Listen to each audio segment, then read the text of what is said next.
Hey everyone, this is Awesome Sarah K. If you just read or watched my recent vlog, don't mind the fact that it's the same background. While I was doing the last video, I sort of had this idea for another one. And I want to start it with a pretty pointed question for you.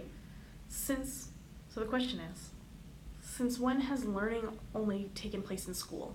When has school been the only place for learning? I mean, if you think about, first of all, ask yourself, how much learning have you done in school versus outside school? I mean, be honest with yourself. So if we look at the human life from end to end, though, when you're a child, you are learning everything from the beginning, right? So we can agree, probably all of us agree, that tons of learning takes place at the very beginning of your life.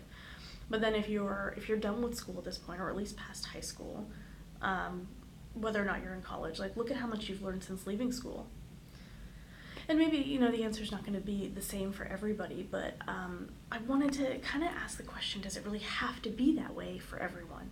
And I think in some cases it does, or it has been in the past because of the economy, frankly. If both of your parents are, if your parents aren't able to be there to teach you because they have to work, that's part of the state of the economy where you live.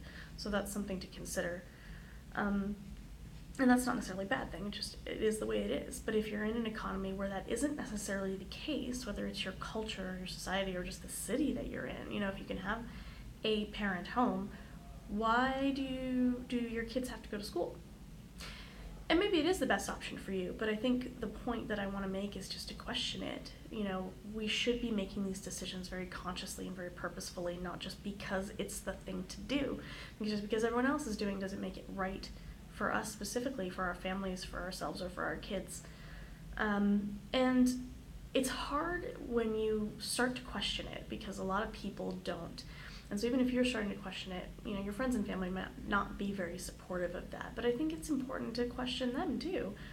Why do you really think it needs to be this way? And if it turns out, like I said, that it is the right decision for you and your family, then fantastic. That's the point, right? Do what's right for you.